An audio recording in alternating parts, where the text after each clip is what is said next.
I'm from Springfield, Missouri. I've been in practice for 40 years. I'm now retired. During that time, I did clinical trials for almost 40 years as well.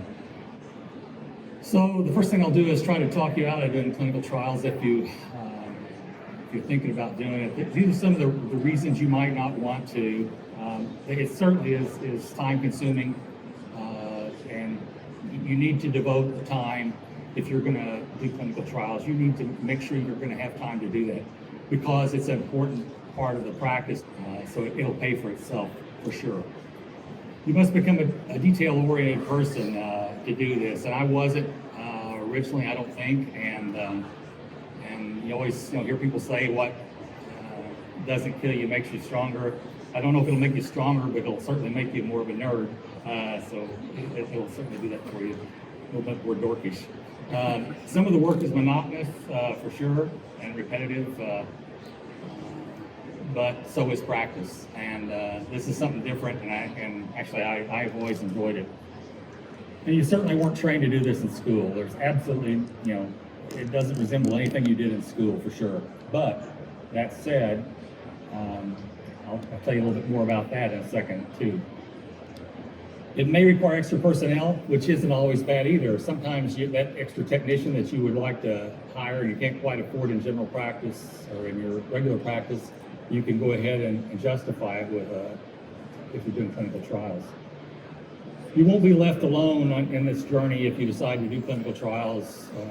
Monitors are there to help you, and they're extremely knowledgeable.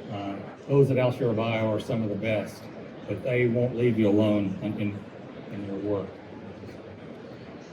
Why I did it? It certainly is cutting edge medicine. You'll be very, very knowledgeable on products that you work on and disease conditions that you work on. I said it's things you didn't learn in school. Well, in the 90s, I was at Western States Veterinary Conference, and I'd done several small animal clinical trials for Merck, and Dr. John Holstein, project manager for Merck, saw me there and said, "Roger, I wish you could help us with some other studies, some large animal studies we're having trouble with." And I said, "What do you got?" And so we're doing equine endoscopy, and we're trying to figure out ulcers. We got a product for ulcers, but we cannot get this study done. And I said, "Well," we talked more, and I said, "I'll sure give it a try if you want to give me a chance." And he talked to his superiors, and they did give me a chance. I went to the University of California, Davis then, and learned how to do equine endoscopy. Soon I was out doing endoscopy on horses. Over the next 2 years, I won't go into all the details, but I did horse studies from the racetracks in California to East Tennessee, and from East Illinois to Texas, West Texas. And that was a pretty important part of my life. It was certainly a profitable part of it. It was extremely interesting. You would never learn that in school. You couldn't have, there's no way you could have gotten that experience. I was a small animal practitioner, and at that point I'd done probably more endoscopy and horses than anyone in the country. This will be one of the most profitable parts of your practice. No matter what you're doing, be it surgery and everything else, hour for hour, clinical trials will pay off. But you do need to treat it like a business, because it is an important part of a practice. It'll help your profitability. Long ago, when I became an owner, I had this conflict of, what are we going to do about these clients that come in that don't have the funds to pay for their services that you can do? And all of us as young veterinarians or older veterinarians, we went to school to learn how to take care of animals, and because we liked animals, and we graduated, and the main thing we wanted to do is fix broken animals. And I was right in the middle of that. And so when I became an owner, how are we going to pay for this? Well, this is one way you can pay for it. This will really help out. And the reason that is, those same clients that may not have any money to pay for your services can make excellent clinical trial clients. And you suddenly have turned them into your, if you want to call them your worst clients, at least financially, into your best.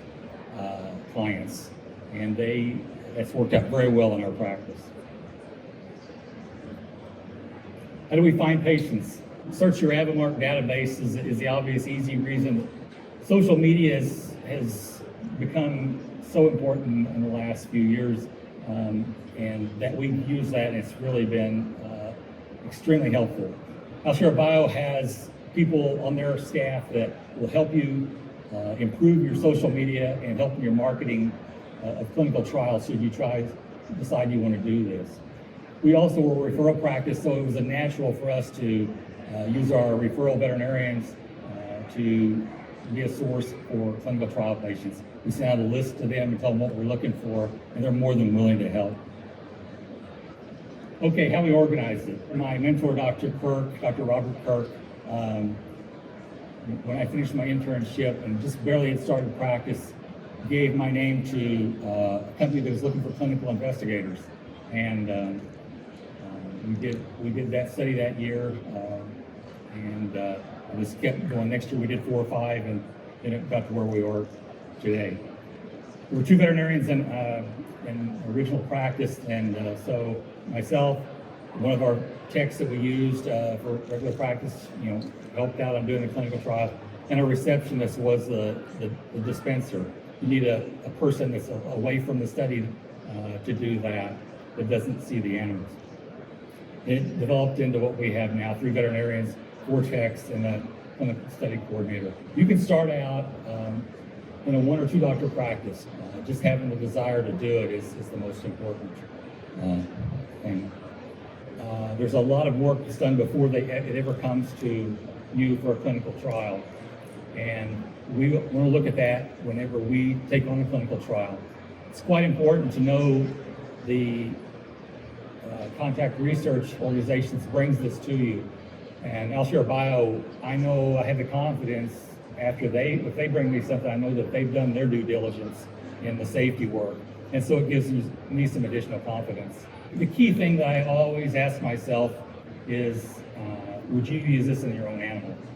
And if I can't answer yes to that, then I won't do the study. When you've been in practice as long as I have, it's not a story, it's 400 stories, but today I'll give you one. We had an elderly lady come in the practice, and she was in her upper 80s, and the cat was in its upper teens.